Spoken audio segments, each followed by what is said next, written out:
بونسوا، انا سام. الفيديو اليوم ما راح يكون بضحك، شوي بيألم، مو شوي كتير بيألم طبعا، بس الحمد لله انه نحن فرحانين انه انتصرت العداله. طبعا اغلبكم يمكن سمعان بمجزرة التضامن، بس ما حدا بيعرف عنها على السوا منيح. سمعان فيها، شايف اكثر من فيديو وما عرفان شو الوضع وشو السبب اللي خلاهم والدافع اللي خلاهم يقوموا بهي الامر، وشو الدافع اللي خلى هيك اشخاص مريضين تمام يقوموا بهيك مجزرة. كل هاي الامور انا راح اوضحها وراح اشرح لكم كل الامور المتخبية وراها مثل ما شرحت بفيديوهات قبل. طبعا انا قناتي بالاساس هي مو سياسية ولا بتتدخل بهيك امور، بس هذا الامر لازم الواحد يذكره، على كل يوتيوبر لازم يذكره، حتى لو كان محتواك رياضة لازم تذكر هذا الامر، لانه مشان الاجيال القادمة تتعلم والاطفال اللي عم يتابعوك يتعلموا انه بالنهاية الخير هو اللي بينتصر، الشر ما راح ينتصر بالنهاية، الظلم ما راح يضل للابد. وهي رسالتي انا كل اهلنا في فلسطين، انه طمنوا، بالنهاية البطل هو اللي بيفوز وهو اللي بينتصر،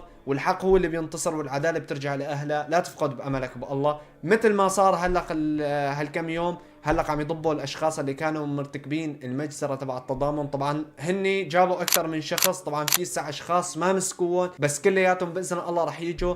راح اشرح لكم عن المجزرة بشكل عام وكيف بلشت، شو الدوافع اللي قاموا فيها وليش قاموا بهذا الامر. يعني شيء ما بيدخل بالعقل، يعني اشخاص مدنيين ما لهم علاقة لا بالثوار ولا لهم علاقة بالنظام، ليش عم ترتكب؟ انا راح اقول لكم ليش، بس لاشرح لكم اول شيء واعطيكم كم فيديو مشان تفهموا القصة. بتمنى تشتركوا بالقناة وتحطوا لايك، او انا بحاول بين كل 10 فيديوهات 5 فيديوهات بتضحك ادخل مقطع يعني الواحد يستفيد منه والشعب يستفيد منه لقدام. وفي امر هذا طبعا انا الوحيد اللي بعرفه واكتشفته ونشرته على تويتر، بس لانه ما كان عندي ارقام على تويتر ما وصل الصوت. وفي اللي انشهر الفيديو تبعه امجد يوسف، انا لقيت له صفحته وبعرف وين ساكن، وراح اشرح لكم هلا وراح اوافيكم بكل شيء. لهيك استمتعوا بالفيديو. تلون هون بعدين يجوا.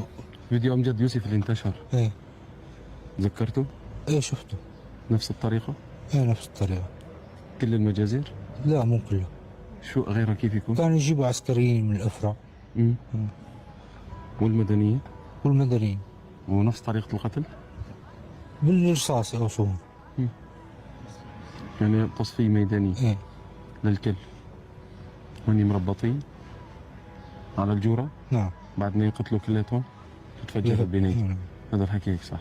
طبعا هذا احد الاشخاص اللي ماسكينه عم يعترف وعم يقول انه كيف هن كانوا يرتكبوا الجريمه، والفيديو هو اللي انتشر. اصلا في فيديو واحد بس اللي انتشر تبع امجد يوسف، وراح احكي لكم اياه، وراح احكي لكم ليش هذا الفيديو بالتحديد انتشر وليش هذا الفيديو بالتحديد تصور عن دون كل الفيديوهات اللي صارت. وفي عند العالم لغط انه فكره انه هي المجزره هي بس هذا الفيديو اللي انتشر. طبعا في مجازر كثير بس هي الوحيده اللي تصورت، وراح اشرح لكم ليش هي الوحيده اللي تصورت. بس قبل ما نبلش خلينا نرجع شوي لنعرف كيف بلشت السالفه من الاساس.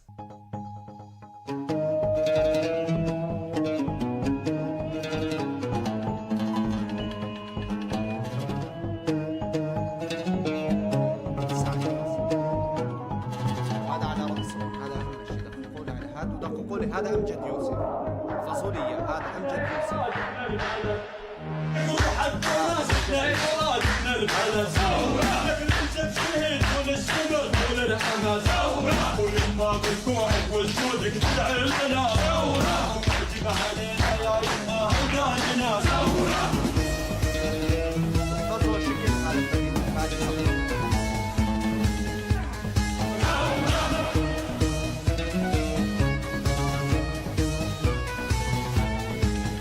طبعا مو مهم انا اذكر كل الاشخاص اللي قاموا بهي المجازر، هني بيقولوا انه في 9، بس هني اكثر من 9 يعني، لانه مو بس 9، بس اللي تصور واللي هلق عم يجيبوهم انه طلع معاهم 9. طبعا هي بلشت بعام 2013، هي قاموا فيها المجازر بلشت بعام 2013 بحي التضامن بدمشق. كانوا يجيبوا اشخاص عزل مدنيين يسحبوهم من البيت، وين بحي التضامن يجوا يدقوا على البيت، دق دق دق، تعالوا جيبوا العيله كلياتها معلم تصفاي. ايه هيك. بس قبل لا نبلش ونسرد القصه، انا لما بقول لكم 500 شخص او 1000 شخص تذكروا انه هدن مو اشخاص عاديين، هدن اشخاص عندهم حلم، اشخاص كانوا يروحوا على وظائفهم، عندهم احباب، عندهم رفقه. يعني يمكن بعض الاشخاص لو ما صايره هالمجزره يمكن تلاقوها يكون يوتيوبر وانت عم تتابعوا. لما بقول ارقام هدن مو ارقام، هذا كل واحد عنده قصه وعنده كتير سوالف، لانه نحن صرنا نوقع بسالفه الارقام. والله مثلا مات والله 3000 مات والله بسوريا 2 مليون. 2 مليون شو هدن؟ كل واحد عنده قصة وعنده حلم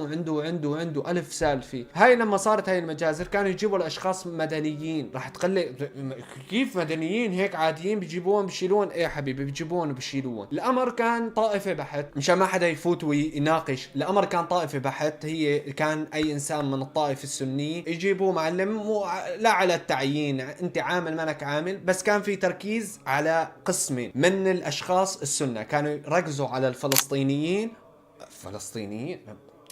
سام انت عم تخبص فلسطينيين. بشار الاسد مع محور المقاومه وعم يدافع عن فلسطين ومدري شو وكذا، يعني انت فتت بالحيط. هلا حبيبي كلياته كذب. هو كان بس هيك عم يحلب للقضيه، مثل ما هلا في اشخاص عم يحلبوا للقضيه فقط. كان بالمنطقه اي انسان فلسطيني، اي انسان من التركمان، طبعا بوجه تحية لأخوتي التركمان بحبكم كتير. أي إنسان من التركمان، وهي صارت بغالبية الأشخاص من التركمان، يجيبوهم ويقتلوهم بدون لا على التعيين. كانوا يجيبوهم ويحطوهم بجورة. أنا ما فينا أعرض الفيديو هون لأنه إذا بحعرضه للفيديو راح ياكل انتهاك. فيكم تشوفوه على تويتر. يجيبوهم ويزتوهم وربي ييسر. طبعا راح فرجيكم مقطع بغش من الضحك على قد ما الموضوع يعني بآلهم، على قد ما هو الفيديو بغش من الضحك.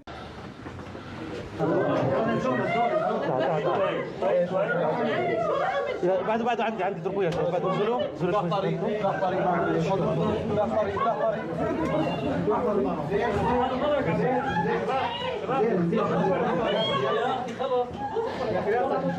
طبعا وحياة الله انا لما شفته المقطع ماني عرفان انزعج، افرح لانه مسكون، ولا اخشى من الضحك على مرته. قال بتقول له يا الله ماخذينه شو عامل؟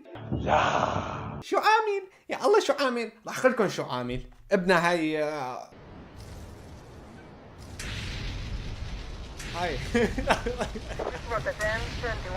والله طبعا راح اقول لك شو عامل.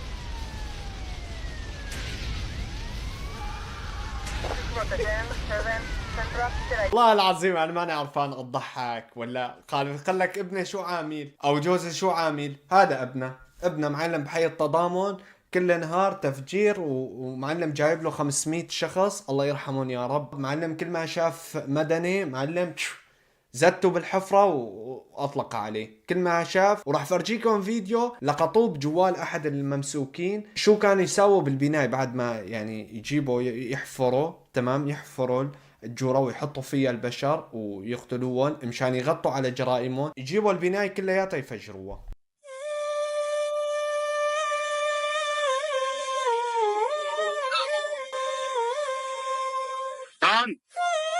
كلمنا كده.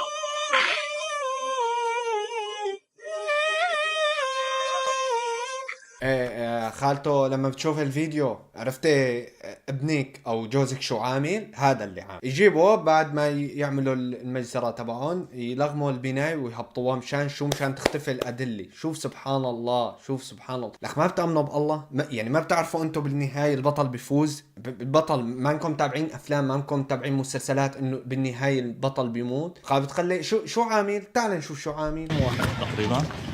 شي 500 شخص. 500 شخص قتلتوهم؟ على دفعات ولا دفعات؟ دفع. على دفعات؟ قتلتوا 500 شخص على دفعات؟ عرفتي الملعون الوالدين الابن الحرام شو عامل؟ عرفتي؟ بيقول بكل بساطة والله على 500 واحد هيك بكل بساطة. طبعا هو اللي قايم بهدن، بس 500 هدن من حصته. الله عليم اسع كم واحد هني، كل واحد قديش بحصته. هدن بس اللي هن من حصته اللي بيعرفون. لما الزلمة كان يكون فاضي ضارب له تكية عرق ويروح معلم، هدن كان فاضي لهم ابو 500 كذا. بقول له 500 هيك معلم. دجاج يا زلمه، لو قاتل دجاج الواحد بيحزن عليه يا زلمه، بأنبه ضميره شوي. دجاج يا زلمه شو 500 بقى. عرفتي شو الخنزير ابنك شو عامل؟ طبعا في سالفه انه هي السالفه انعرفت، هي المجزرة يعني هي كانت انعرفت، بس هي انكشفت سبحان الله من حقد وغل واجرام وندالة الانسان الخنزير اللي اسمه امجد يوسف. هو اللي كشف الموضوع، هو الوحيد اللي صور. راح تقلي طيب ليش صور؟ يعني انت الكل واحد عم يقوم بجريمة يصورها ليش؟ هلأ راح اقول لكم ليش بعد ما نتعرف على هذا الانسان الخنزير. يعني يمكن بال 2011 لا 2018 الحين قروش المسلحين مرنا في المنطقة من هون وأنا على خط الجبهة. تشوف صار معنا قصص كثير في السعودية. أحكي لك تقلت لا تقلت كثير أنا ما بعرف.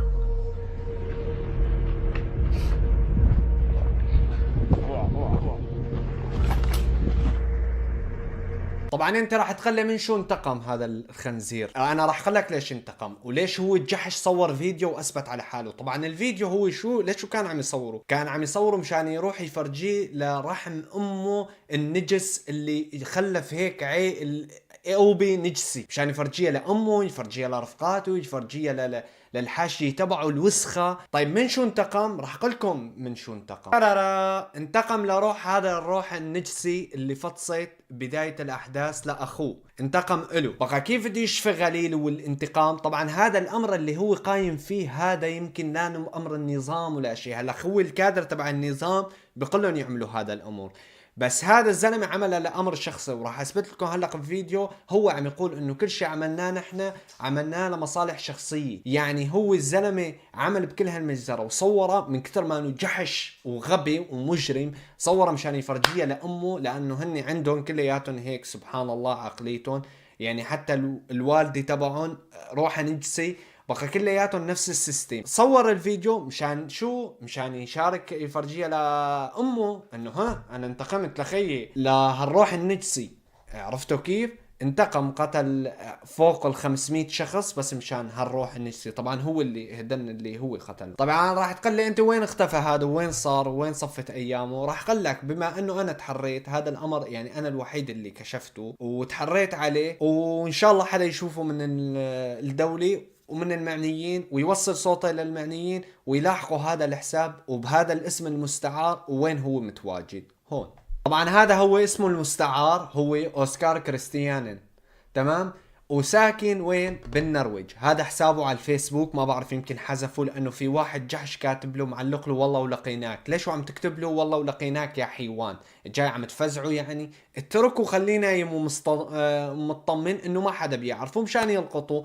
طبعا هذا حسابه على الفيس وهذا حسابه هو على تويتر موجود وصاير زلمه فوتوغرافي. بتعرفوا انتو يعني الشرير بعد ما ينتهي من الشغلات اللي بيقوم فيها زلمه بصير فوتوغرافي وبصير بعيش حياته طبيعيه. طبعا هذا لانه مخهم مو طبيعي. يعني انت راح تقول لي كيف عايش حياته طبيعيه؟ عادي بيعيشوا حياتهم طبيعيه وبيستمروا والامور كلياتها تمام عندهم. طبعا انا راح اثبت لكم بالفيديو هلا اخوي هو عم يقول عن حاله انه هذا الامر عملناه كلياتنا لمصالح شخصيه.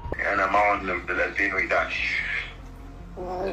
انا معهم. يعني الراس الكبير تبعهم، الراس الكبير تبع الدفاع الوطني اللي اسس الدفاع الوطني طلع على هذول الكام.